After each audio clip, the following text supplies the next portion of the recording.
শাইইন কাদির। সমস্ত মালিক, সব কিছু, সব সমস্ত ক্ষমতার মালিক কে? একটু বড় করে কই, সমস্তার মালিক কে? সব ক্ষমতার মালিক আল্লাহ। আর ইয়ে আল্লাহর লোকে যারা সম্পর্ক বান্ধিলায়, এরার জীবনের চিন্তা থাকে যে সাধারণ মানুষের কিভাবে আল্লাহর লোক ধরাইয়া দেওয়া যায়। বুঝিয়া জবাব দেখা। একটা বাচ্চার জীবন সুন্দর হইতো না খারাপ হইতো, সবচেয়ে সব মা বাপর চিন্তা কিতা থাকে?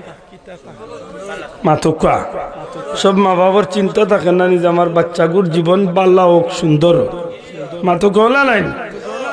এই জমিনের মাঝে একটা সন্তানের জীবন সফল হইতে গিয়া মা বাবা যেভাবে বুঝানির দরকার, বাচ্চারে খান্দাত বইয়া বুকুর লগে লাগাইয়া বুঝায়, বাবা এইভাবে জীবন চালাও, না ঠিক তেমনি ভাবে যখনই আল্লাহর কোনো বন্ধু, আল্লাহর কোনো ওয়ালি, যখন আল্লাহর কোনো প্রিয় বান্দা আল্লাহর গুলামির জিন্দগি নিজের লাগি ওই যায়, তখন আল্লাহর ওলিয়ে চিন্তা করুন, আমার এত বাক্কা মানুষে মায়া করে, আমার খান্দাত বাক্কা মানুষ আয়, আমার আল্লাহর এক গুলাম মনে করিয়া আমার কিনারা লয়।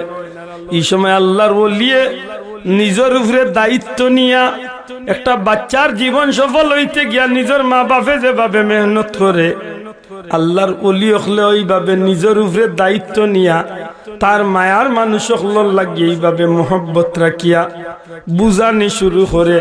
বাবা হলে নামাজ গান সুন্দর করি পড়িও, যার নামাজ সুন্দর হইব তার দুনিয়া আখিরাত সুন্দর হইব। পড়ার বালাই দেখলে খুশ হইও, জীবনে মানুষের মন্দ করিও না। বড়রে দেখলে সম্মান করিও, ছোটরে দেখলে মায়া করিও, কেউর হক নষ্ট করিও না। মা বাপর শ্রদ্ধাবোধ রাখিও। ওইভাবে এমন ভাবে আল্লাহর ওলি, আল্লাহর মকবুল বান্দা দেখলে এমন ভাবে বুঝানোর চেষ্টা করেন, বুঝা যায় যেন মা বাপের সন্তান বুঝায়। আপনারা মুরব্বী হলে সাক্ষী দেখা, আমরা পীর মুর্শিদ ঝুলতলি সাহেব যেন যাইতা ওইভাবে মানুষরে বুঝাইতানি না, বুঝাইতা না মাতকা বুঝাইতানি, বুঝা যাইতো যে নিকটা তার উপরে এক দায়িত্ব দেওয়া মাথই না সাব, বুঝা যাইতো একটা তার উপরে এক দায়িত্ব। আসলে কি তাইন খেউর ব্যাপারে খেউর দায়িত্ব লইছেন তাইন মাতকা তান দেখেও জিকাইবার অধিকার আছে যে আপনি কেনে এইগুলা কইন, আপনারে কি বেতন দেওয়া হয় না? তাই নিজের বিবেকে নিজে নিজে বুঝলাইতে পারো।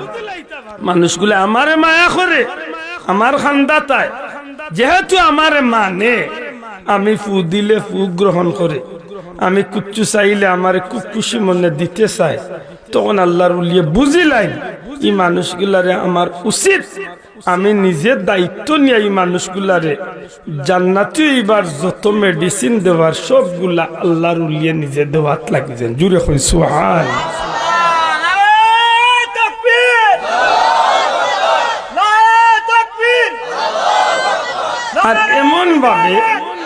আর এমন ভাবে আদায় করেন বুঝা যায় এগুলা তান দেখেও ফাঁসিয়া দিছে বা এগুলা তান দায়িত্ব মাতই না। যেমনি ভাবে বাবায় বাচ্চা গুন্তরে এমন ভাবে বুঝায়, নিজের বাপ হিসাবে কয়ে রে বাপুত ইলার কেউ বুঝাইতো না রে বা আমিও তোরে বুঝাইয়া মাতই না। নিজের বাচ্চাগুর লাইফ সুন্দর হইবার লাগি বাপে জেলা বুঝায়, আল্লাহর প্রকৃত অলি হলে সাধারণ মানুষের এইভাবে বুঝাইয়া আল্লাহর গুলামের জিন্দগি দৌড়াইয়া দেন, এরা হইলা প্রকৃত অভিভাবক। জুড়ে কইন সুবহানাল্লাহ। আশা করি মনে হয় কিছুটা হইল বুঝছেন নি, সাও দয়া করে মাথুকা বুঝছেন নি। 3 নম্বরে হইল অলি শব্দের আরে করতে হইল পথ প্রদর্শক। দয়া করে কোকা কিদা পথ প্রদর্শক মানে কিতা? যেন সঠিক পথ দেখাইয়া দেন। হক আল্লাহর ওয়াস্তে পথ প্রদর্শক মানে কিতা? যেন সঠিক পথ। ই পথ বলতে কোন পথ? চাতক্তনে আপনারা গাঁর পথ, চাতক্তনে সিলেটের পথ বলে না, দুনিয়ায় তো নে জান্নাত যাওয়ার পথ। জুড়ে কইন সুবহানাল্লাহ। দুনিয়ায় তো নে জান্নাত হইবার পথ। ইহদিনাস সিরাতাল, পড়কা বড় করে পড়কা, ইহদিনাস সিরাতাল মুস্তাকিম সিরাতাল্লাযিনা আনআমতা আলাইহিম। এমন একটা পথ আল্লাহ আমারে চালাও সরল সঠিক পথে।